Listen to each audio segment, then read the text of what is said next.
Good morning, students. Today, I start the new chapter, Glimpse of India, as revision. Glimpse of India means Bharat की झलक. And this lesson, a baker from Goa. In this context, there is a lesson, a baker from Goa. A baker from Goa. In this chapter, there is a the writer shows the lifestyles of the ancient bakers of Goa, and when there was a rule of Portuguese in the Goa. At that time life story was shown in this chapter. Now see about the lesson. The writer presents a pen portrait of a Goan village baker who still has an important place in its society. Elders still think fondly of the famous Portuguese loaves of bread. The family tradition is still carried on even today by the generations of bakers or padders in Goa. Even today, marriage gifts are meaningless without the sweet bread or the ball, just as a party or a feast loses its charm without Goa bread. Now see the text of the story. This is a pen portrait of a traditional Goan village baker who still has an important place in his society. Our elders are often here reminiscing nostalgically about those good old Portuguese days. हमारे जो बुज़ुर्ग हैं वो अक्सर उन अच्छे पुराने पुर्तगाली और उनकी पुर्तगाली दिनों को याद करते हैं और ऑफन हियर हमारे जो एल्डर्स हैं वो क्या करते हैं, अक्सर जो अच्छे पुर्तगाली दिन थे उनको क्या करते हैं, याद करते हैं, प्यार से याद करते हैं. The Portuguese and their famous loaves of bread.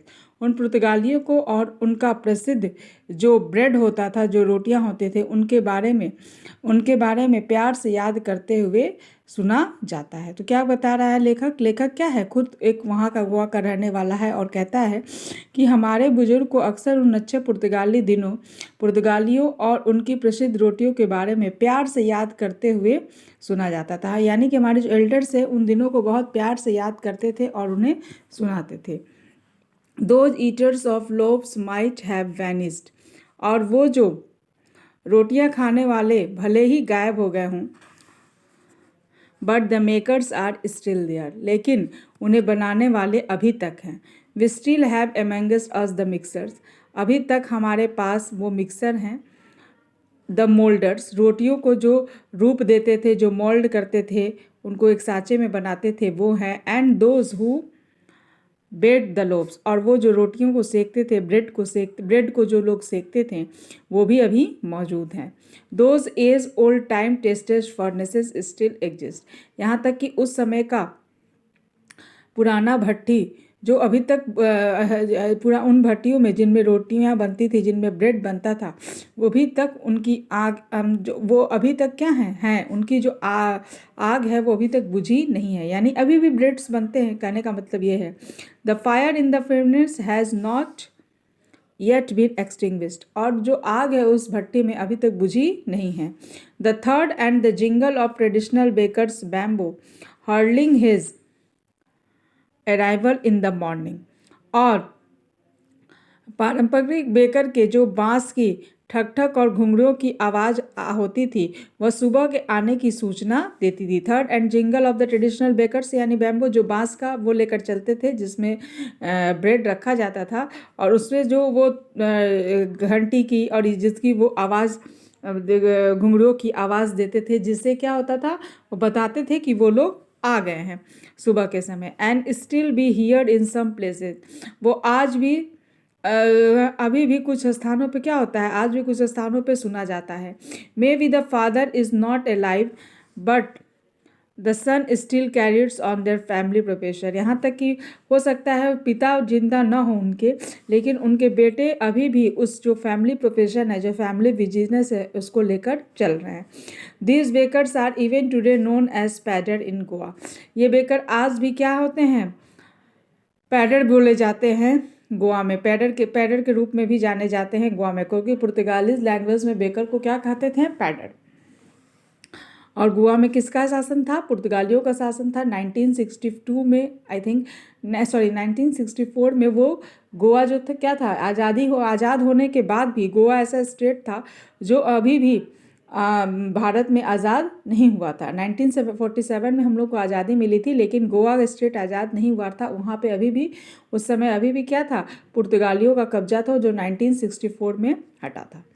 During our childhood in Goa, जब बचपन में जब हम लोग गोवा में थे, the baker used to be our friend, तो जो बेकर होते थे वो हमारे दोस्त हुआ करते थे। कंपेनियन एंड गाइड, हमारे मित्र, हमारे साथी, हमारे मार्गदर्शक हुआ करते थे। He used to come at least twice a day, वो दिन में 2 बार करीब करीब आते थे। Once when he set out in the morning on his selling round, एक बार वो सुबह के समय शुरुआत करते थे आने की।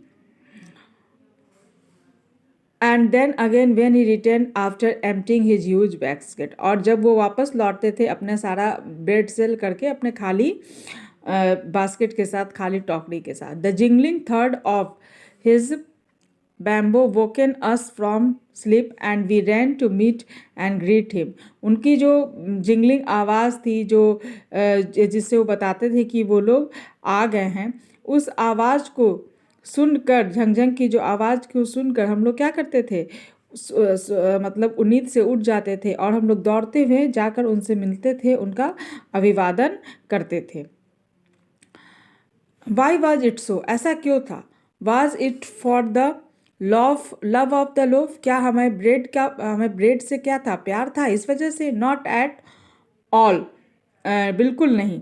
The loaves were bought by some पास्किन और बैस्टिन, the maid servant of the house, loaf जो था वो किसके द्वारा खरीदा जाता था, पास्किन या बास्तिन, जो हमारी घर की नौकरानियाँ होती थी, घर की नौकरानियाँ द्वारा खरीदी जाती थी। What we longed for our those bread bangles which we chose carefully, और जिसको हम अत्यंत इच्छा रखते थे वो क्या थी, वो डबल रोटी चूड़ियों की तरह क्या होती थी, गोल होती थी, यानी कि गोल गोल सांचे में गोल गोल की तरह, चूड़ियों की तरह गोल गोल वो ब्रेड हुआ करता था, जिसे बच्चे बहुत पसंद करते थे और सावधानी से उसे चुनते थे। Sometimes it was sweet bread of special make, कभी कभी वो विशेष आकृति की मीठी रोटी होती थी। The baker made his musical entry on the scene with the jang jang sound of his especially made bamboo staff, और जो बेकर होते थे वो विशेष रूप से बनाए गए बांस के डंडे की झंझंग आवाज़ के साथ दृश्य पर अपना संगीत के साथ आता था। One hand supported the basket on his hand, एक हाथ से वो बास्केट को सपोर्ट करता था अपने सिर पर।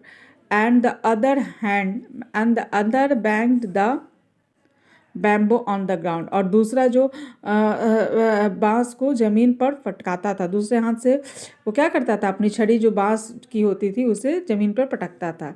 He would greet the lady of the house with good morning, वो घर की जो लेडीज होती थी उन्हें गुड मॉर्निंग करके अभिवादन करता था। And then place his basket on the vertical bamboo, और वर्टिकल रूप में वो फिर अपनी खड़ी बांस पर रख देता था।